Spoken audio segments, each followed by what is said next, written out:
මට සංවේදී වුණු කාරණා තමයි තියෙන්නේ. මට ඔබට ඔප්පු කරන්නට තර්කයෙන් හෝ විදිහක් මේ පැහැදිලි කිරීම තුළ තියෙන වාද කියන ගැටලුව තියෙනවා. මට ඔප්පු කරන්න අමාරුයි. නමුත් මේ දේ මම පැහැදිලි කරගෙන යන්නම්. අපි උත්සාහ කරමු බලන්න මොන විදිහේ දෙයක්ද ඔබට මේකේ තේරුම් ගන්න පුළුවන්නේ. තේරුම් ගන්න නම් පුළුවන් කොහොමද ඔබට මේ දේ සමීප කරගන්නේ කියන කාරණය. පින්වත්නි, අපි මුලින්ම යමු අපේ ධර්ම මාර්ගයේ මේ ශාසනයේ ගමන තුල ධර්ම මාර්ගයේ උපත සිද්ධ වුණු තැන.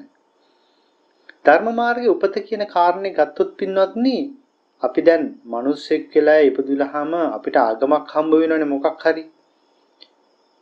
එතකොට මේ මනුස්ස උප්පත්තිය ගැන නෙවෙයි මේ කතා කරන්නේ. එහෙම නැත්නම් මනුස්ස උප්පත්තියක් ලැබලා අපිට මොකක් හරි ආගමක් ලැබෙන එකක් ගැන නෙවෙයි මේ කතා කරන්නේ. තේරුණාද? ආගමක් ලැබෙන එකක් ගැනත් නෙවෙයි කතා කරන්නේ. එහෙම නැත්නම් ඔබ මනුස්සෙක් කියලා ඉපදිලා බෞද්ධ ආගමේ ඉපදිලා ඔබ බුදුන් වදින එක ගැනත් නෙවෙයි කතා කරන්නේ. ඔබ බණහන එක ගැනත් නෙවෙයි කතා කරන්නේ.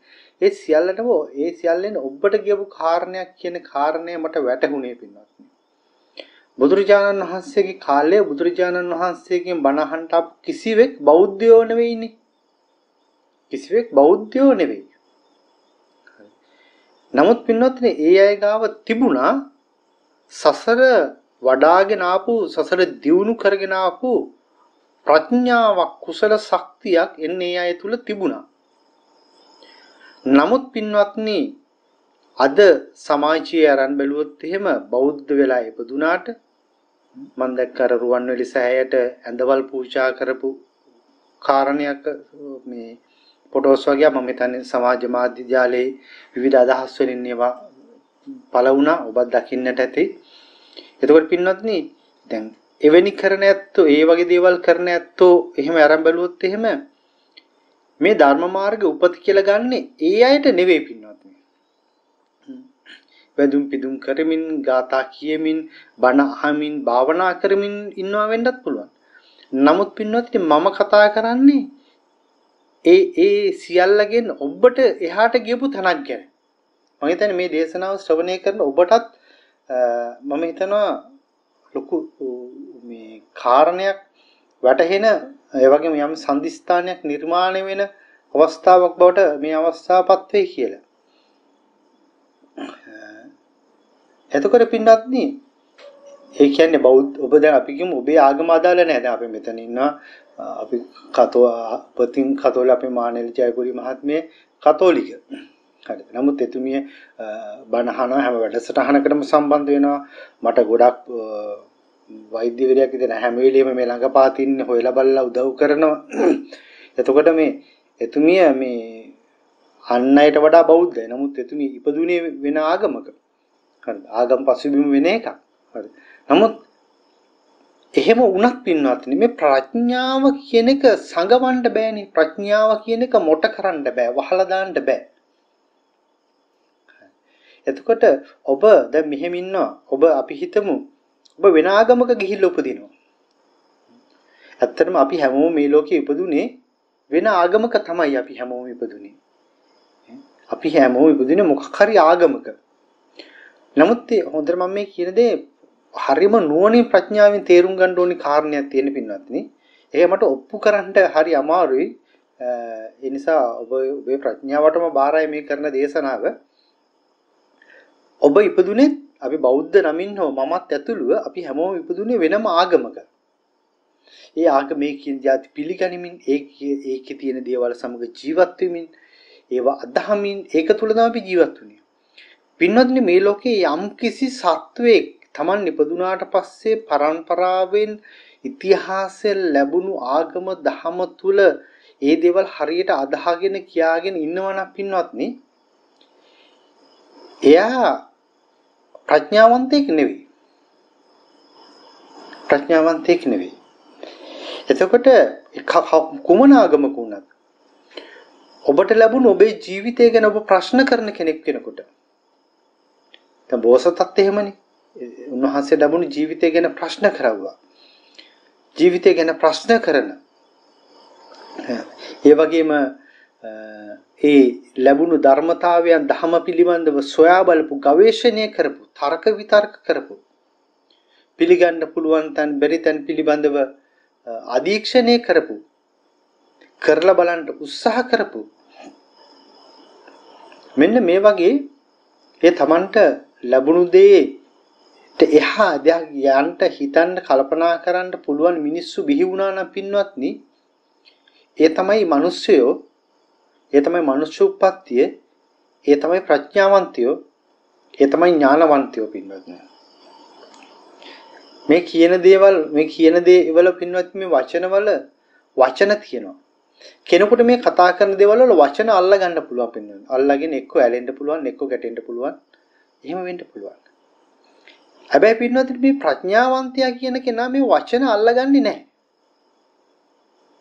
පින්වත්නි මේ ධර්ම මාර්ගයේ යන කෙනාට පුළුවන්කම ලැබෙනවා ඒ දැම්ම දේ ඔබ මොන දෙයක් දැම්මත් මොන දෙයක් පළ කරත් මොන දෙයක් ඇහුණත් මොන දෙයක් කිව්වත් ඒ දේවල් පින්වත්නි ධර්මය බවට පරිවර්තනය කරලා ගන්න පුළුවන් ඥාන ශක්තිය තියෙන්නට ඕනේ. ඒ තමයි බෞද්ධ. හරි. ඒ තමයි කුසල ශක්තිය. ඒ තමයි ඥාන ශක්තිය. ධර්මය බවට පරිවර්තනය කරලා ගන්න පුළුවන් හැකියාව ශක්තිය තියෙන්නට ඕනේ. එතකොට එතුමා ඒක විවේචනය කරමින් නා මම මේ පණිවිඩය දැම්මා ඊට පස්සේ එතුමා මම අයින් කරාට පස්සේ මට වෙන මෙසේජ් ආවා ඊට පස්සේ මම ඉතින් બ્લોක් කරලා දැම්මා ඒ කියන්නේ ඒකට මේ ධර්මය අවබෝධ කරගන්න යන ඇත්තෝ නෙවෙයි සංවාද කර තර්ක කර විවේචනය කර කොහොම නෙවෙයි ඔක මෙහෙමයි එහෙම එකක් පින්නොත් මේ ධර්ම මාර්ගයේ නැහැ හරි ඔබ කියන ඔය හැම වචනයක් තුලම ඔය දකින්න හැම රූපයක් තුලම පින්නොත් ධර්මය කියන එක තියෙනවා හැබැයි මේ ධර්මය දකින්න අවශ්‍ය ඔබේ ඥාන ශක්තිය. චුල්ලපන්තක හාමුදුරු රෙදි කෑල්ලේ තිබුණු කුණු දැකලා රහත් භාවයටපත් වුණා. ඒ විතරක් නෙවෙයි මනෝමයන් ශරීරයන් මවන්න පුළුවන්. ඒ ප්‍රාත්‍යහාරයෙන් අග්‍රස්ථානයටපත් වෙන්න පවා ඒ කියන්නේ මනෝමය ශරීර මවන්න පුළුවන්. උන්වහන්සේට තරම් කාටවත් බෑ. ශරීර දහස් ගණන් මවන්න පුළුවන්. ඒ තැනටපත් වුණා. එතකොට උන්වහන්සේ කමටහන් උන්නේ මොකද්ද? රෙදි කෑල්ලේ තිබ්බ කුණු ටික. පින්වත්නි අපි කුණු දැක්කම ප්‍රතික්ෂේප කරනවා. එතකොට පින්වත්නි මම මේ කතා කරගෙන යන්නේ මේ ප්‍රඥාවන්තයා, ඥානවන්තයා, බුද්ධිමතා පින්වත්නි මේ ලෝකේ කිසිම දෙයක් කිසිම තැනක් කිසිම ආකාරයක බෙදෙන විවේචනය කරන්නෙක් නෙවෙයි. විවේචනය කරන්නේ නැහැ. ඒ හැම දෙයකම තියෙන තමන්ට ගන්න ඕනි කොටස ගන්න කෙනෙක්. තමන්ට ගන්න ඕනි කොටස ගන්න කෙනෙක්. ඒ තමයි පින්වත්නි ඥානවන්තයා බුද්ධිමතා ප්‍රඥාවන්තයා මම කතා කරන්න යන්නේ මෙන්න මේ ඥානවන්තයා මේ බුද්ධිමතා මේ ප්‍රඥාවන්තයා ගැන මෙන්න මෙයාගේ උපත ගැනයි මම මේ කතා කරන්න යන්නේ ඉතින් පින්වත්නි මම කියන්නේ ඔබට මේ වචන ඇහෙනවා පින්වත්නි වචන අල්ලගෙන මේ ඇලෙන ගැටෙන කෙනා කොහින් හරි පොටක් පාද ගන්නවා ඇලෙන්න ගැටෙන්න විවේචනයට වචන වල අර්ථ තියෙනවා අර්ථ අල්ල ගන්නවා පින්වත්නි කොහේ හරි තැනක ඇලෙන්න ගැටෙන්න නමුත් පින්වත්නි ප්‍රඥාවන්තයා වචනේ අල්ලගන්නේ නැහැ වචනේ අර්ථය අල්ලගන්නේ නැහැ මේ වචනෙන් දෙන්න උත්සාහ කරන පණිවිඩය අපි කියන භාවාර්ථය වචන වලින් දෙන්න උත්සාහ කරන පණිවිඩය මොකක්ද කියලා යා තේරුම් ගන්න උත්සාහ කරන එකයි ප්‍රඥාවන්තයා කියන්නේ හරි ඉතින් පින්වත්නි මේ ප්‍රඥාවන්තයෝ අතිශය දුර්ලභයි බුදුරජාණන් වහන්සේගේ කාලේ බුදුරජාණන් වහන්සේ මේ මිහිතලෙන් පස් ටික නියාගට ගන්න බලන්න පින්නේ මේ පෘථිවි ගෝලයේ තියෙන පස්ද මේ නියාගයේ තියෙන පස් ප්‍රමාණය අතර තියෙන දුරස්ථභාවය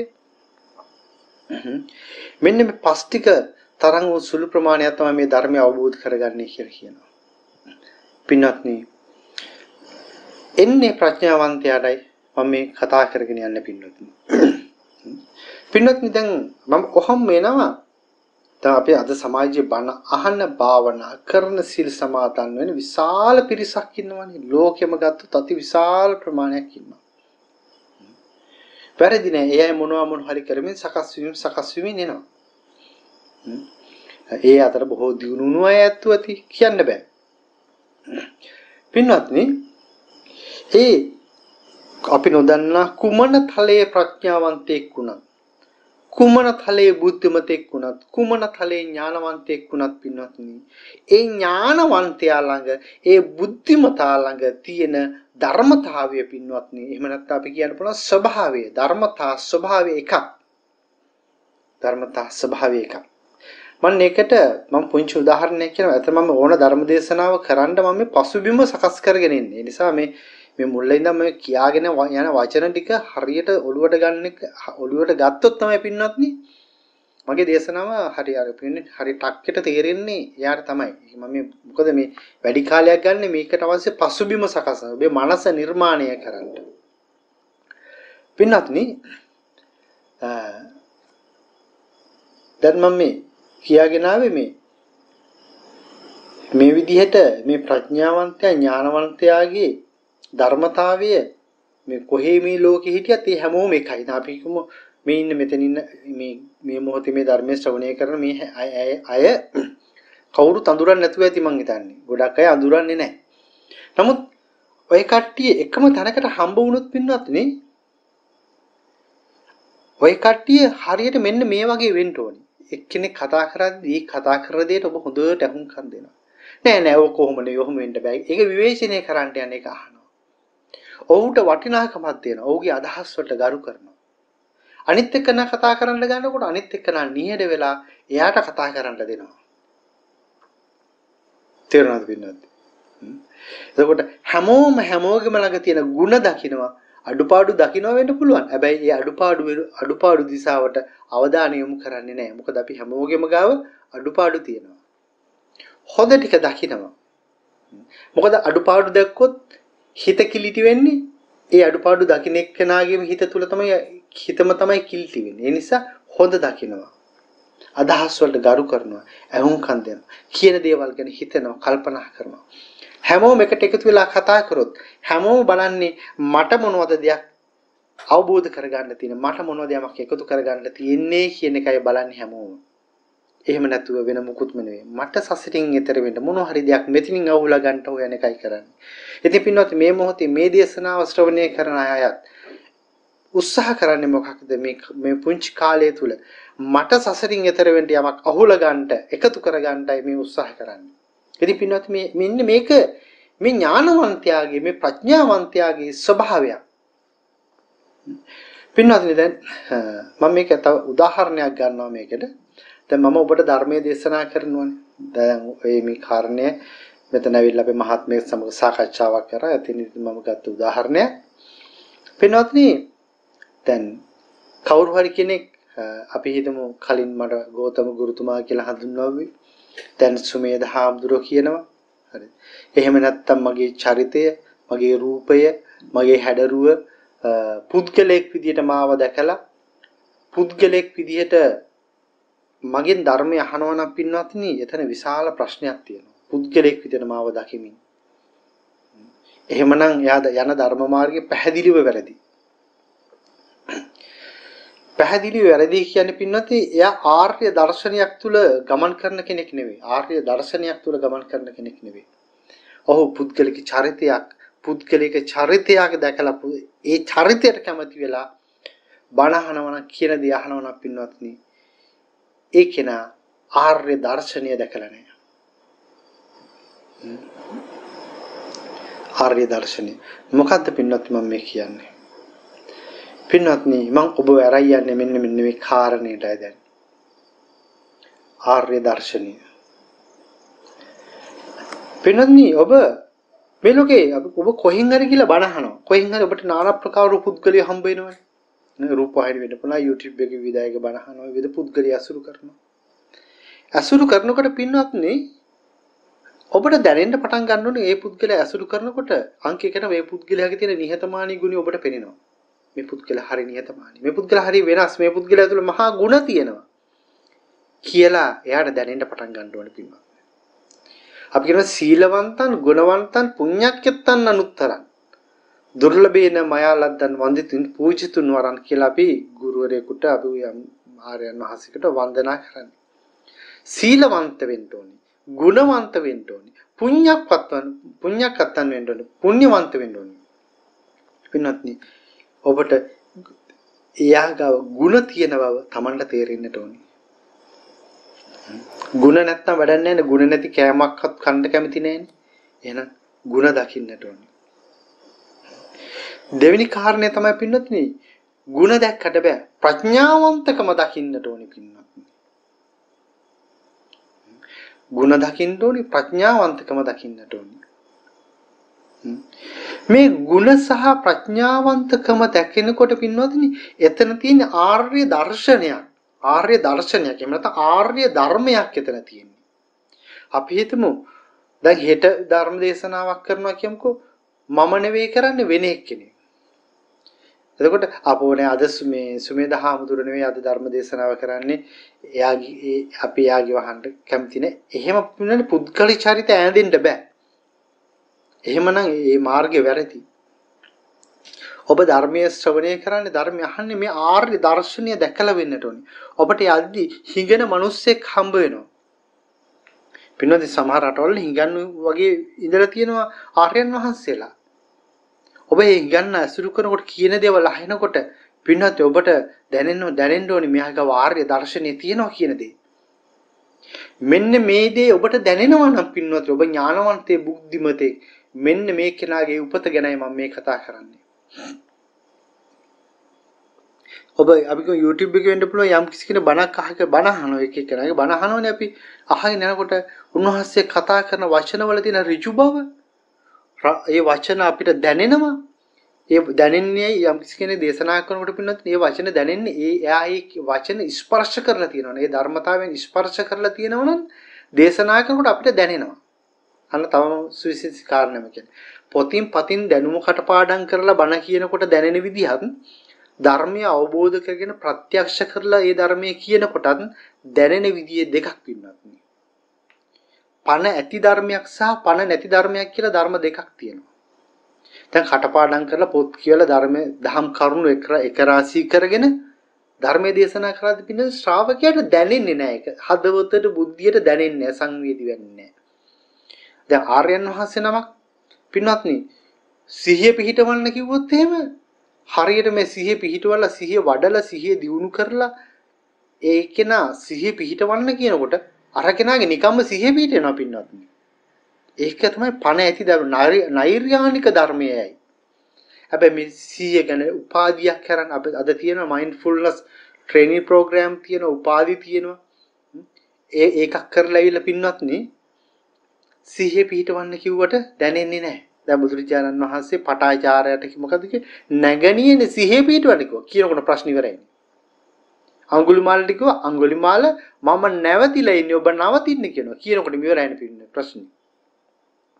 පින්වත්නි මෙන්න මේ ආර්ය දර්ශනීය පින්වත්නි මේ ධර්මයේ ස්පර්ශ කරලා ධර්මයේ ප්‍රත්‍යක්ෂ කරගෙන දේශනා කරන වචන තුල ඒ පණිවිඩය තුල පින්වත්නි විශාල ගැම්මක් තියෙනවා. විශාල ශක්තියක් තියෙනවා. විශාල බලයක් තියෙනවා. ඒ වචන තුල සත්‍යභාවය තියෙනවා පින්වත්නි. ඒක වචනේ ඇහෙනකොට දැනෙනවා තමන්ගේ ඩෝන් ගාලා වැදිලා කඩාගෙන යනවා දැනෙනවා පින්වත්නි. මොකද ඒ ධර්මයේ සිංහනාද කරනවා කියන්නේ දැන් ඔබ හිතන්නේ බුදුරජාණන් වහන්සේ බණ කියද්දී අර මොකද්ද අපි අහලා තියෙන ඉතිහාසයේ සාහිත්‍ය වලින් අර ලාමක සුකුමාල විදියට නලව එහෙම බණ කියන එක නෙවෙයි පිළිවෙල බුදුහාමුදුරෝ දේශනා කරනවා සිංහනාද කරනවා චුංචනාද කරනවා කියන්නේ මුළු පලාතම හෙල්ලෙනවා. මිනිස්සුන්ගේ අවධානය පින්නොත් පිටතට යන්නේ නැහැ. ඒ තරම්ගේ දේශනාවල් ගරු ගැඹීරයි. මිනිස්සුන්ට වෙන දෙයක් හිතෙන්නේවත් නැහැ. මොකද ඒ තරම්ගේ වචනය සරයි. අපි හිතාගෙන ඉන්නේ හරි ලාමක දැන් එහෙමනේ අපිට ගොඩක් වෙලාට පණිවිඩ එන්නේ. එහෙම නෑ පින්වත්. ඒක බොහොම සරල දේශනාවක්. ඉතින් පින්වත්නි මම මේ කතා කරන්නේ ආර්ය දර්ශනය ගැන පොඩ්ඩක් ඔබට කියලා දුන්නේ. මේ ආර්ය දර්ශනය. ඉතින් ඔබට මේ ලෝකේ කොහේ හරි ගිහලා පින්වත්නි බණ අහනකොට මේ ආර්ය දර්ශනයක් තියෙන්නේ. ආර්යයන් වහන්සේ කෙනෙකුගේ ස්වභාවය තියෙන්නේ. පින්වත්නි මේ ලෝකේ සියලුම ආර්යයන් වහන්සේලා ළඟ තියෙන ගුණය කී තියෙන ධර්මයේ කියන විදිය වෙනස්. ඒක එහෙමම තමයි. කියන විදිය වෙනස්. නමුත් ගුණය නිහතමානී ගුණය ඒ ගුණ සියල්ලම පින්වත්නි අන් සියල්ලට වඩා වෙනස්. තව මම පුංචි දෙයක් කියන්න. පින්වත්නි මෙතන ඉන්න ගොඩක් අය සමහරට දෙමව්පියෝ වෙන්න පුළුවන්. නොවන අයත් ඉන්නට පුළුවන්. පින්වත්නි අපි අහලා තියෙනවා දෙමව්පියෙක් දරුවෙකුට දෙන ආශිර්වාදය ගැන අපි අහලා තියෙනවනේ. දෙමව්පියෝ දරුවන්ට දෙන ආශිර්වාදය තමන්ගේ හදවතින් උපරිමයෙන්මනේ ආශිර්වාදය දෙන්නේ. නමුත් පින්වත්නි ඒ ආශිර්වාදය පරාදයි ආර්යයන් වහන්සේ නමක් දෙන ආශිර්වාදයට. ආර්යයන් වහන්සේ නමක් දෙන ආශිර්වාදය දෙමව්පියන්ටවත් දෙන්න බෑ පින්වත්නි. දෙමව්පියන්ටවත් දෙන්න බෑ. හයි දෙමව්පියෝ තමන්ගේ දරුවාට ආශිර්වාදය කරන්න පින්වත්නි මගේ දරුවා කියන මමත්වේ. මගේ දරුවා කොහෙද ඉන්නේ? තමන් තුල ඉන්නේ. මගේ කියන දරුවා තමන්ගේ හිත තුලනේ තමන් හදාගෙන ඉන්න දරුවට නෙවෙයි ආශිර්වාදය කරන්නේ. තමන්ගේ හිත තුල මගේ කියලා හදාගෙන ඉන්න දරුවට තමයි ආශිර්වාද කරන්නේ. එහෙම නැතු එළියේ ඉන්න ඇත්තම දරුවා දැකලා නෙවෙයි. හැබැයි ආර්යයන් වහන්සේ නමක් එළියේ ඉන්න ඇත්තම ඒ දරුවා දැකලා ඒ දරුවා දැකලා ඒ කෙනාගේ අනාගතය වෙනුවෙන් ඕනම දෙයක් වෙනුවෙන් පින්වත්නි පිරිසුදු හදවතින් පිරිසුදු සිතින් යුක්තව ඒ ආශිර්වාද කරන්නේ මමත්වයක් නැහැ රාගයක් නැහැ ද්වේෂයක් නැහැ පින්වත්නි. ඒ තරම් ආශිර්වාදය පිරිසුදු ප්‍රබලයි. පින්වත්නි මේ ලෝකින් ඕනෑම සියලුම ආර්යයන් වහන්සේලා ළඟ තියෙන ස්වභාවය පින්වත්නි එකක්. ඒ කියන්නේ දැන් මම කියන ආර්යයන් වහන්සේ කෙනෙක් ගාව පින්වත්නි සත්වයේ පුද්ගලයෙක් නැහැ. තියෙන්නේ ආර්ය දර්ශනය. එහෙම නැත්නම් ආර්ය ධර්ම ස්වභාවයේ තියෙන්නේ. එහෙම නැත්නම් එතන සත්වයේ පුද්ගලෙක් නැහැ. මේ ලෝකේ ආර්යයන් වහන්සේලා 1000ක් ගත්තත් පින්වත්නි ආයතන ආර්යයන් වහන්සේලා 1000ක් නැහැ. ඒ ආර්යයන් වහන්සේලා 1000 තුලම තියෙන්නේ එකම ධර්ම ස්වභාවයක්, එකම ගුණ ස්වභාවයක්, එකම මෛත්‍රී ස්වභාවයක්, එකම රාග දේශ මොහ තොර ස්වභාවයක්, ධර්මතාවයක් තියෙන පින්වත්නි. දැන් පින්වත්නි මේ ආර්යයන් වහන්සේ ගැන දැන් කතා කරේ. පින්වත්නි මේ ලෝකේ යම් කිසි සත්වයේ පින්වත්නි මා මේ කලින් කතා කරපු ආර්යයන් වහන්සේ නෙවෙයි ධර්ම මාර්ගයට ප්‍රවේශ වූ පුද්ගලයා කියන ඥානවන්තේ ප්‍රඥාවන්තේ කියලා මම විග්‍රහ කරපු කෙනෙක් හිටියානේ. ඥානවන්තෙක් ප්‍රඥාවන්තෙක් කියලා මම විග්‍රහ කරපු කෙනෙක් හිටියා. සෑහෙන වෙලාවක් මම. එන්නේ මේ ඥානවන්තයා ප්‍රඥාවන්තයා කියන පුද්ගලයා බිහි වෙන්නේ පින්වත්නි. බාස් කෙනෙක් ගාව වැඩ කරොත් ඒ වැඩ කරපු එකනා තමයි පින්වත්නි දවසක බාසුන්නේ බවට පත් වෙන්නේ. බාසුන්නේ ළඟ වැඩ කරන්නේ නැතුව ගෝල වැඩේ කරන්නේ නැතුව කාටවත් පින්වත්නි බාසුන්නේ කෙනෙක් වෙන්න බෑ. එහෙනම් පින්වත්නි ආර්යයන් වහන්සේ නමක් ගැන කතා කරාමම බුද්ධිමතේ ඥානවන්තේ ප්‍රඥාවන්තෙක් ගැන කතා කරා පින්වත්නි. පින්වත්නි මේ සසර කොහේදී හරි කොතනකදී හරි පින්වත්නි ආගම ಜಾති ආදාල නැහැ පින්වත්නි. මේකේන ආර්යයන් වහන්සේ නමක් එක පටිච්ච සමුප්පාදයක් හදාගත යුතුයමයි හදාගෙන තිබිය යුතුයමයි පින්වත්නි. එහෙම හැදුණු පටිච්ච සමුප්පාදයක් හැදුනොත් පමණයි ඒ කෙනාට ඥානවන්තකම, ඒ ප්‍රඥාවන්තකම, ඒ බුද්ධිමත්කම හිමි වෙන්නේ. මම මේක කියු දේ නැවත පොඩ්ඩක් පැහැදිලි කරන්න. මොකද්ද මේ පටිච්ච සමුප්පාදය කියලා? පින්නන්නේ අපි හිතමු ඔබ දැන් ආර්යයන් වහන්සේ නමක් කියලා ඉස්සරම ආර්යයන් වහන්සේ නමක් කියලා ඉස්සරම ඔබ දන්නේ නැහනේ. ආර්යයන් වහන්සේ නමක් බව නොදැන ගනුදෙනු කරන යම් කාලයක් තියෙනවා. ඊට පස්සේ ආර්යයන් වහන්සේ නමක් බව දැනගෙන ගනුදෙනු කරන කාලයක් තියෙනවා. අපි ඉස්සෙල්ලාම හම්බෙන්නේ ආර්යයන් වහන්සේ නමක් බව දන්නේ නැහැ. නමුත් කතා කරනකොට ඒ වචන, ඒ කියන දේවල්, ඒ ගුණගරුක බව, උන්වහන්සේගේ තියෙන ඒ ගුණ දැකලා පින්නොත් පුංචි ලෙන්ගතුකමක් ඇති වෙනවා. මෙයා හරි සුවිශේෂී කෙනෙක්, වෙනස් කෙනෙක්, පුදුම කෙනෙක් කියලා වෙන අය ගාව නැති ಗುಣ මෙයා ගාව දකින්න පටන් ගන්නවා පින්නොත්. වෙන අය ළඟ නැති ಗುಣ දකින්න පටන් ගන්නවා. මේ ಗುಣ දැක්කට පස්සේ ಗುಣ දැක්කට නිකන් ඉන්න බෑ. හරි. මෙයාට එක්කෝ අපවස්ථාන කරන්න ඕනේ.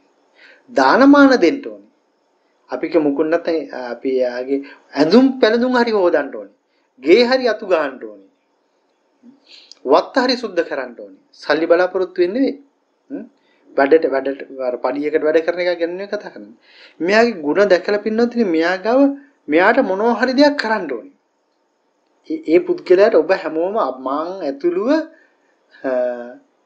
සියල්ලෝම මේ ලෝකෙ බුදු කෙනෙක් පහළ වේද ඒකේ නහපවා පින්නත් ආර්යයන් වහන්සේලා නමකට මොනවා හරි දෙයක් කරලා තියෙන්න ඕනේ පින්නත් මොනවා හරිද මේ ආර්යයන් වහන්සේ නම කියලා දන්නේ මෙයා ගාව තිබෙන මේ ගුරු ටිකට මොනවා හරි දෙයක් මෙයාට කරන්න දෙනවා පින්නත් මොනවා හරි දෙයක් කරන්න. සමහර ඔබටත් එහෙම දැනෙන්නේ නැති යම් කිසි මිනිස්සු ගාව තියෙන ಗುಣ දැක්කහම ඔබට හිතෙන මේ මිනිස්සයාට මට මොනවා හරි දෙයක් කරන්න ඕන කියලා. එහෙම හිතුණු අවස්ථා ඇති. මම දන්න මට නම් එහෙම දැනිච්ච අවස්ථා තිබිලා තියෙනවා. මේ කියන්නේ එයාගේ තිබුණු යම් දේවල් දැකලා මිනිස්සුන්ට මොන හරි දෙයක් කරන්න තියෙනවා මට ලොකු දෙයක් කියලා හිතෙන සිතුවිලි ආපු අවස්ථා මට තිබිලා තියෙනවා. මම හිතනවා ඔබටත් එහෙම තිබිලා ඇති.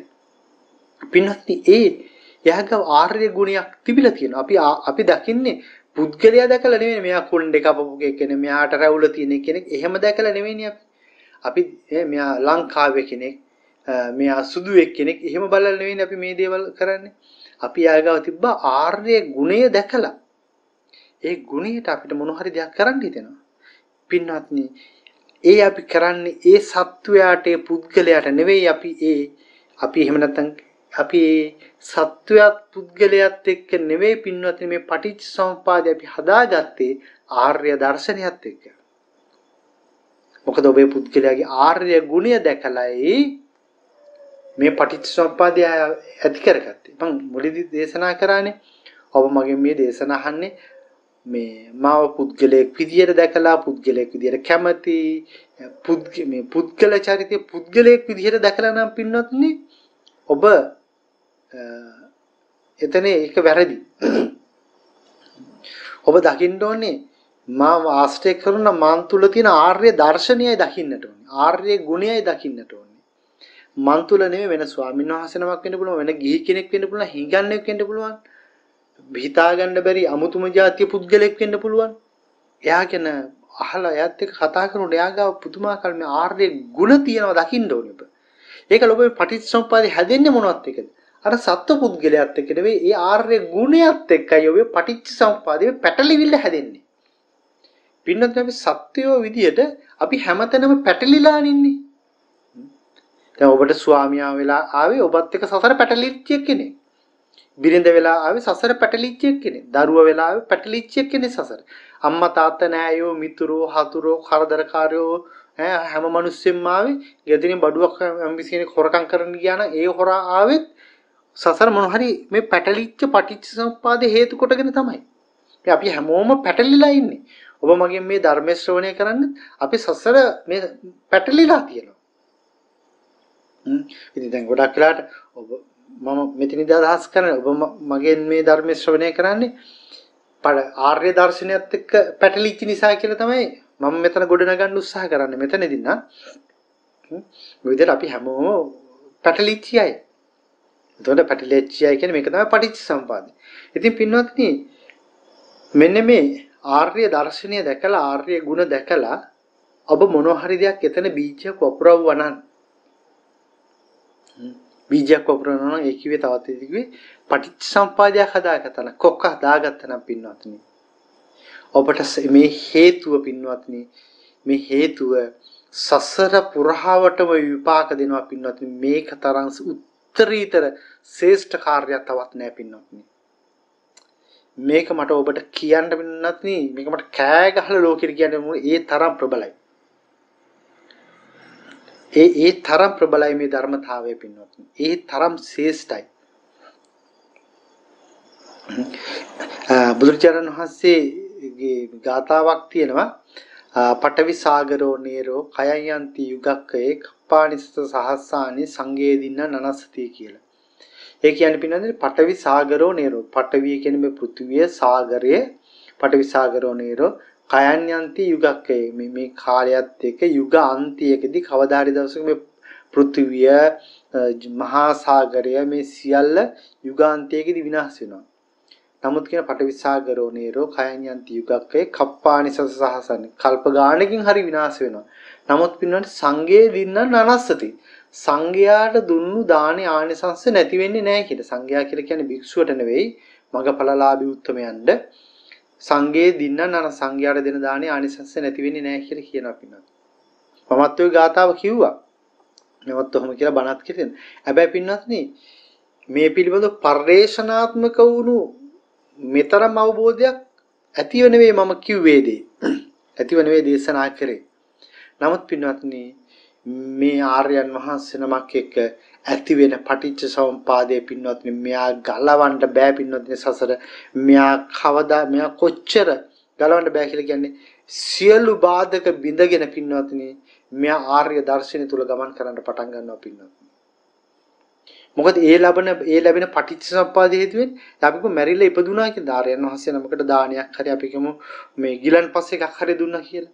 භාවනා කර කර දැන් මේ දවස්වල කියන පින්වත්නි මේ වස් කාලේ දින වස් කාලේනේ මේ උදා වෙලා තියෙන මේ අවස්ථාවේදී දින මේ ගිලන් පස්සේ එකක් දුන්නත් දානයක් දුන්නත් පෙරට වඩා කුසල් වැඩි කියලා කියනවා. ඇත්තට මෙහෙම වැඩි වෙන්නේ එහෙම එකක් නෑ. එහෙම වැඩි වෙන හේතුවක් තියෙනවා. වස් කාලය කියලා කියන්නේ වස් කාලය කියලා එකක් අපිට දීලා තියෙන පින්වත්නි. දැන් අවුරුදු ගොඩාක් දවස්වල අපි බණ කිය වැඩ කර කර සමාජයට ලෝකෙට සේවයක් කරමින් යනවානේ. වස් කාලේ කොහෙවත් යන්න විදිහක් නෑ. අපි එක තැනකට වෙලා අපි මොකද කරන්න ඕනේ? සීල සමාධි ප්‍රඥා පුරන්න ඕනේ. අදි සීල අදි සමාධි අදි ප්‍රඥා පුරන්න ඕනේ. එතකොට මේ අදි සීල අදි සමාධි අදි ප්‍රඥා පුරනකොට පැන් එකක් ගෙනල්ලා දුන්නත් දාන ටිකක් ගෙනල්ලා දුන්නත් අදි සීල අදි ප්‍රඥා ඵල මේ පුරණ නිසා කුසලානිසංස වැඩි. ඉතින් එහෙම කරොත් ඒ දේවල් තියෙනවා. ඉතින් එහෙම අදි සීල සමාධි ප්‍රඥා වඩන්නේ නැතිව නිකන් දාන අරන් නිදා ගන්නවා එහෙම ඉන්න අයට එහෙම දුන්නට පින්වත්නි මේ මොනවද කුසලයේ මහ විශාල කුසලයක් එහෙම කියලා එකක් වෙන්නේ නැහැ. එහෙම නිකන් එහෙම වචන දැම්මට එහෙම නිකන් ඒවා වෙන්නේ නැහැ. ඒවල් හරියාකාර හේතුඵල ධර්මානුකූලවයි සිද්ධ වෙන්නේ. ඉතින් පින්නත් මේ ආර්ය උත්තමේකට නොදැන මෙහෙම ಗುಣ දැකලා නොදැන ආර්ය වහන්සේ නමක් දැනන්ද කියන දන්නේ මේ ಗುಣ දැකලා මේ ඇති වෙන මේ පැටලිවිල්ල ඇති වෙන මේ සම්බන්ධතාවය මොන හරි ඒ සුළු පොඩි දේවල් වලින් හරි ඇති වෙන සම්බන්ධයේ පින්වත් කෙතරම් බලසම්පන්නද කිව්වොත් ඒකාන්තයෙන්ම සසර උපදින භවයක් පාස පින්වත්නි මෙයාට ආර්යයන් වහන්සේලා මුණ ගැසෙනවාමයි පින්වත්නි. ආර්යයන් වහන්සේලා මේ ලෝකේ සක්වලේ කොහේ හිටියත් මොන ආකාරයකට හරි පින්වත්නි ආර්යයන් වහන්සේලා මුණ ගැහෙනවාමයි. ඒක පින්වත්නි වළක්වන්න බෑ, ඒක නැති කරන්න බෑ. ඒ තරමට ඒක ප්‍රබලයි පින්වත්නි. ඉතින් මෙහෙම ආර්යයන් වහන්සේ බවක් නොදැන ආර්ය ගුණ දැකලා හිත පැහැදිලා මේ කරන දේවල් තුලින් පින්වත්නි ඊළඟට මොකද වෙන්නේ? ආර්යයන් වහන්සේලා බව දැනගෙන පින්වත්නි අප උපස්ථාන කටයුතු, දානමාන කටයුතු, එහෙම නැත්නම් අපි චීවර පිණ්ඩපාත සේනාසන ගිලානපත්තියෙන් ඒ දේවල් හොයලා බලලා ඒ දේවල් කරන්න පටන් ගන්නවා පින්වත්නි. ධර්මයේ ශ්‍රවණය කරන්න පටන් ගන්නවා. මෙහෙම එතකොට පින්වත්නි ඒ ඇති වෙන ආනිසංස පෙරටත් වඩා ඒව ප්‍රබලයි පින්වත්නි. දැන් මෙන්න මෙතනදි තමයි පින්වත්නි මොකද්ද මෙයා එන්නේ? අර ආර්යයන් වහන්සේ ළඟ තිබුණා නම් අපි කොහොම වෛරස් එකක් තිබුණා කියලා කොරෝනා තිබුණා කියන්නේ කොහොම ආර්යයන් වහන්සේ ළඟ? ආර්යයන් වහන්සේ අසුරු කරනකොට මොකද වෙන්නේ? අර කෙනාටත් කොරෝනා හැදෙනවනේ. ඒ වගේ පින්වත්නි මේ ආර්යයන් වහන්සේ නමක් බව දැනගෙන මේ දේවල් මේ චීවර පිණ්ඩපාත සේනාසන ඒ වගේ උපස්ථාන කටයුතු කරමින් ඒ ධර්මයේ ඇතරම ඉස්සලමේ ධර්මයේ ශ්‍රවණය කරන්නට යන්නේ නැහැ. ඒ වගේ උපස්ථාන කරන එක තමයි කරන්නේ. කරනකොට පින්වත්නි මොකද ඒ විපාකයක් විදිහට මෙයා තුල පින්වත්නි අර වෛරස් එක බෝ වෙනවා වගේ මෙයා තුලත් ආර්ය ගුණ පිහිටන්න පටන් ගන්නවා පින්වත්නි. අන්න ආර්ය ගුණය පිහිටන්න පටන් ගන්නවා. මෙයාත් ආර්ය ලක්ෂණයන්ගෙන් පිරිච්ච කෙනෙක් බවට පත් වෙනවා. ආර්ය දර්ශනේ පිහිටනවා පින්වත්නි. පින්වත්නි මේ මොකද්ද මේ වැනෙන නැමෙන දිවට ඕන තරම් චතුරාර්යයේ තියෙනවා ඕන තරම් බණ කතා කියන්න පුළුවන්. දහන් දැනුමක් තියෙනවා නම් ලෞකික බුද්ධියක් තියෙනවා නම් ඕන තරම් බණ කියන්නත් පුළුවන් පින්වත්. හැබැයි පින්වත්නි ආර්ය ගුණ පිහිටනවා කියන එක කොපි කරලා පොත් කියවලා දැනුමින් ගන්න පුළුවන් එකක් නෙවෙයි. එහෙම ගන්න පුළුවන් එකක් නෙවෙයි. ඒක පින්වත්නි එන්නේ අර ඇසුරෙන්ම තමයි ඒක එන්නේ. වෛරස් එකෙන්ම තමයි ඒක එන්නේ. ඒක පින්වත්නි තවත් විදිහට කියනවනේ ඒක මේ ධර්මය අහලා ධර්මයේ තුලට තමන් පట్టල වුණා නෙවෙයි. එයාත් ජීවිතය කියන එක එයාගේ ජීවිතය තුලට පින්වත්නි මේ ධර්මයේ කියන දේ පිහිටනවා පින්වත්නි. එයාගේ ජීවිතයේම ධර්මතාවයක්. ඒක හරියට ගලේ කොටපු අකුරු වගේ පින්වත්නි. ඒක මැකෙන්නේ නැහැ, ගිලිහිලා යන්නේ නැහැ. ඒ ආර්ය දර්ශනේ පිහිටපු අය. ඒක හරිම මම මේ කියන කාරණේ තේරුම් ගන්න බලන්න අපි ඔබ බුදුදහමක් නැතුව ඔබ මුස්ලිම් වුණා කියලා. හරි. ඒත් ඔබ තුලත් පින්නතිනේ මුස්ලිම් වෙලා ඉන්නේ. හැබැයි ඔබ තුල ආර්ය දර්ශනය තියෙනවා. පල්ලියට යන්නේ. හැබැයි එයාක ආර්ය ගුණ ආර්ය දර්ශනය තියෙන පින්න. එයාට මේ ලෝකේ යථාර්ථය තේරෙනවා. එයාගේ බුද්ධියට.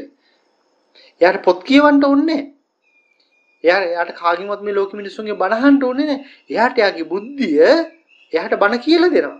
එයාගේ බුද්ධිය එයාට මේ ආර්ය දර්ශනය කියලා දෙනවා. පින්නත්නේ මෙන්න මේ වගේ මේ ආර්ය දර්ශනය කියන දේ එයාගේ ජීවිතයට හොඳට පట్టල වෙන්න පටන් ගන්නවා. ඉතින් පින්නත් ඔබ බලන්නට ඕනේ ඔබ තුල තියෙන සියලු දැනුම අයින් කරලා දාන්න. දන්න හැමදේම පැත්තකට දාන්න. ඔබ තුල ආර්ය දර්ශනය පట్టල වෙලාද බලන්න. පట్టල වෙලා නැත්නම් ඔබ මේ ආර්ය දර්ශනය පట్టල කරගන්න කටයුතු කරගන්නට ඕනේ පින්නත්. ඔබ තුල ආර්ය ගුණ පිහිටලා තියෙන්නට ඕනේ. බුදු ගුණ, ධම් ගුණ, සංඝ ගුණනේ තියෙන්නේ. බුදු ගුණ තියෙන්න ඕනේ ඔබ තුල, ධම් ගුණ තියෙන්න ඕනේ, සංඝ ගුණ තියෙන්න ඕනේ. දැන් ওই සංඝ ගුණ මොනවද ගණන් කර ඒවා තියෙනද බලන්න යන්න ඕනේ. අංකයකටම පටන් ගන්න කොතනින්ද? නිහතමානීකමින් පින්නවා. නිහතමානීකම දෙවෙනි ගුණයේ සරලකම. ආර්යයන් වහන්සේලා ආර්ය ගුණය තුල තියෙන ඔය ප්‍රධාන දේ තමයි නිහතමානීකම සහ සරලකම. ඔතනින් පටන් ගන්න මම කියන්නේ. නිහතමානී වෙන්නේ නැතු මේ දහම තේරුම් ගන්න බෑ. අර පැහිච්ච වී කරලා නැමෙනවනේ. බොල් වී කරලා කෙලින් ඉන්න මම තමයි දන්නේ කියලා. ඉතින් පින්වත්නි ඔබ මෝඩයාටත් හිස නමන්න පුළුවන් මට්ටමට ඔබේ හිත නම්මශීලී වෙන්නට ඔබේ නිහතමානීකම ඇති වෙන්නට ඕනේ පින්වත්නි. ඔබට පල්ලෙහාම තලයේ මිනිස්සුන්වත් හිස නමලා ගරු කරන්න ආශාර කරන්න ඔබ පුළුවන් වෙන්න ඕනේ. එහෙම කරන්න පින්නත් ඔබ දිනනවා. ඔබ තුල ආර්ය දර්ශනීය ආර්ය ගුණ පිහිටන්න පටන් ගන්නවා. ඔබ පල්ලෙහාට බහින්න පින්නත්නි ලෝකයේ විසින් ලෝක ධර්මතාවය විසින් ඔබ ඉහළට ඔසවා තබනවා. හැබැයි ඔබ බලෙන් ඉහළට යන්න ලෝක ධර්මතාවය විසින් ඔබ පල්ලෙහාට ඇදලා දානවා. පින්නත්නි ඔකට හොඳම උදාහරණය තමයි අපේ ලංකාවේ දේශපාලනය. උඩට ගියපු අය ස්වභාවය පල්ලෙහාට ඇදලා දැම්මනේ. ඒක පින්නත් මේ ලෝකයේ ධර්මතාවය. මේ අටලෝ දහම නිന്ദා අපහාස කියන දේ ඒක මේ ලෝක ධර්මතාවයක්. ඒකෙන් කාටවත් ගැලවෙන්න බෑ. ඒක බුදුහාමුදුරන්ටත් තිබුණා. බුදුහාමුදුර හැමිනේ පල්ලෙහාට බහලා හිටපු නිසා ස්වභාව විසින් උන්වහන්සේට මොනතරම් නිന്ദා අපහාසාවක් ස්වභාව විසින් උන්වහන්සේ ඉහළට එසෙව්වා. පින්නත්නි මේ ආර්ය දර්ශනය මොනතරම් දුරට ඔබ තුල පිහිටලා තියෙනවද බලන්න. කොච්චර බණ දැනගත්තත් වැඩක් නැහැ පින්නත් ආර්ය දර්ශනේ පිහිටලා නැත්නම් ආර්යයන් වහන්සේ නමක් වෙන්නේ නැහැ. ආර්ය ගුණ සරණ යන්නට ඕනේ පින්නත්. මේ තමයි සංඝ ගුණ සරණ යනවා කියන දේ. පින්නත්නි ඔබ ධර්ම මාර්ගයේ කොතනක හරි තැනක ආරම්භයක් ගත්තා නම් ඒ ආරම්භය ගත්ත තැන තමයි ආර්යයන් වහන්සේ නමක් ඔබේ ජීවිතේට මුණ ගැහිච්ච තැන. ආර්යයන් වහන්සේ නමක් කියනවට වඩා හරිම වචනේ ආර්ය ගුණයක් දැක්ක තැන. ආර්ය ගුණයක් දැකලා හිත පැහැදුණු තැන තමයි පින්වත්නි ඔබේ ධර්ම මාර්ගයේ ආරම්භයේ උපත සිද්ධ වුණේ. ඒ ගුණයක් ඔබ තුල පිහිටපු දවසේ ඉඳන් ඒ ගුණය ඔබ දැක්ක තැනේ ඉඳන් පින්වත්නි ඔබ මේ මාර්ගය යන්න පටන් ගත්තා. ඔබ මේ කොහෙද යන්නේ? ඔබ මේ යන්නේ පින්වත්නි වෙන කොහෙවත් නෙවෙයි. ඒ ආර්ය ගුණයක් දැක්කා. ආර්ය ගුණය තුල පිහිටවුවා. ඒ ආර්ය ගුණය පෝෂණය කර කර මේ යන්න පටන් ගන්නවා. මේ යන්නේ මේ මාර්ගයේ. ඒ ගමන මේ යන්නේ. ඒ නිසා තමයි බුදුරජාණන් වහන්සේගේ කාලේ එක එක කාරණා වලින් අග්‍ර වුණානේ. ආනන්ද හාමුදුරුවෝ උපස්ථායක තනතුරෙන් අග්‍ර වුණා. කොහොමද යාවේ? මේ මොන හරි ආර්ය ගුණයක් දැකලා ඒ ආර්ය ගුණය වැඩිලා ඒක පරිණත වෙලා ඒකෙන් ශ්‍රේෂ්ඨත්වයටපත් වුණා. පින්වත්නි, ඔය හැමෝම පින්වත්නි දුර්ලභයි. ඔය හැමෝගෙම තුල සුවිශේෂී ආර්ය ගුණයක් තියෙනවා. ඔබ දැක්කද මේ ආර්ය ගුණය? ඔබ දැක්කද මේ ආර්ය ලක්ෂණය? ඔබ දැක්කන පින්වත්නි හොයාගත්තා නම් ඔබ ආර්යගේ ගුණය, ඒ ලක්ෂණය පෝෂණය කරන්න. දහම කියන්නේ පින්වත්නි පරිපූර්ණ ආර්යයන් වහන්සේ නම. ආර්යයන් වහන්සේලා ගාව පින්වත්නි ඇත්තම ආර්යයන් වහන්සේලා ගාව කිසිම දෙයක් නැහැ. උන්වහන්සේලා මුකුත් දන්නේ නැහැ. උන්වහන්සේලා හිස්සු ලෝකයක ඉන්නේ. කෙනෙක් ඇවිල්ලා ආපුවාම එයාට බණ ටිකක් කියන්න ඕන නිසා පින්වත්නි මේ භාෂාව අරන් මේ අර්ථ අරන් මේ වචන අරන් දෙයක් ගොඩනගනවා. එයාට යමක් දෙන්න ඕන නිසා පණිවිඩයක්. නැත්තම් උන්වහන්සේලා ඉන්නේ හිස් ලෝකයක පින්වත්නි. ඒ ලෝකයේ මුකුත් නැහැ. ඒ නිසා පින්වත්නි මේ වචන සහ දැනුම ගොඩාක් ඔළුවේ පුරවා ගන්නවට වඩා හිස්සුණු කෙනෙක් වටපත් වෙන්න. ආර්ය දර්ශනීය ආර්ය ගුණයන්ගෙන් පරිපූර්ණ කෙනෙක් බවට පත් වෙන්න පින්වත්නි. ඔබට සියලු ධර්මය ඔබේ දෝතට ඔබේ ළඟට ගලාගෙන එනවා. වෙන මොකුත් කරන්න ඕනේ නැහැ. මොකුත් ඔබගේ ළඟට ගලාගෙන. පින්වත්නි මේ ධර්ම මාර්ගයේ උපත එතනයි සිද්ධ වෙන්නේ. ධර්ම මාර්ගයේ අවසානයත් එතනමයි සිද්ධ වෙන්නේ පින්වත්නි. ආර්යයන් වහන්සේලා කියන්නේ ආර්ය දර්ශනීය පිරි ස්වභාවයක්. පුද්ගලයෙක් එතන නැහැ. කිසිම ආර්යයන් වහන්සේ නමකට පුද්ගලයෙක් නැහැ පින්වත්නි. ඔවුන් ගාව තියෙන ආර්ය දර්ශනය විතරයි. ඔබ යම් කැමැත්තක් පහළ වුණා නම් පහළ වෙලා තියෙන්නේ ආර්ය දර්ශනයේ මිසක් සත්‍යයකට පුද්ගලයෙකුට නෙවෙයි. ඒ නිසා පින්වත්නි ආර්ය දර්ශනය ඔබ තුල පරිපූර්ණ කරගන්න. ආර්ය මඟ ගමන් කරන කෙනෙක් බවට පත් වෙන්න. ආර්ය ඉව කියලා කිව්වේ ආර්යයන් වහන්සේලා ආශ්‍රය කළ සසර හුරුවක් තියෙනවනම් ඔබට ඉවක් පහළ වෙනවා. මේ ආර්යයන් වහන්සේ නමක වචනය දෙක ඇහෙනකොටම මේ ඔබ දන්නවා ඔබට තේරෙනවා මෙතන යමක් තියෙනවා කියන දේ. එතන ඒ ඉව පහළ වෙනවා. පින්වත්නි, ඒ අති උත්තරීතර උතුම් වූ පින්වත්නි මේ මිහිතලයට වඩා නියාග තියෙන පස් ටික අඩුයි. ඒ තරම් දුර්ලභ කෙනෙක් බවට ඔබත් පත් වෙන්න පින්වත්නි. ඒ ආර්ය දර්ශනය දැක්ක ඒ ආර්ය උතුමෝ සමග ගනුදෙනු කරන ඒ ආර්ය ගුණ පෝෂණය කරන ආර්යයන් වහන්සේ නමක් බවට ඔබත් පත් වෙන්න කියලා පින්වත්නි ඔබට මතක් කරනවා. මෙන්න මේ පණිවිඩය අද ඔබට මා ලබලා දෙන්නේ. එහෙනම් ආර්යයන් වහන්සේ නමක් බවට පත් වෙන්න පින්වත්නි. මේ ආර්ය දර්ශනේ ජීවිතයට ඇතුළත් කරගන්න. ඒව ජීවිතේ කරගන්න පින්වත්නි. ඒම භවයේ කරගන්න. ඒම උපත කරගන්න. ඒම මරණය බවට පත් කරගන්න. පින්වත්නි මේ ආර්ය දර්ශනය ඔබ ආරක්ෂා කරන සසර පුරාවට බයෙන්ට ඔබ මැරිලා ඉපදුනාට පස්සේ මිත්‍යා දෘෂ්ටික තැනක උපදින්නේ නැහැ පින්වත්නි. ඔබට ධර්මයේ කියලා දෙන ස්වාමියෙක් බිරිඳක් දරුවෙක් අම්මෙක් තාත්තෙක් පහළ වෙන්නේ පින්වත්නි. මොනෑම ආකාරයකට ඔබට මේ මාර්ගය කියලා දෙන එක. දැන් පටාචාරාගේ හැමදේම නැති කරා පින්වත්නි. ඒ නැති කරේ පටාචාරාගේම කුසල ශක්තිය.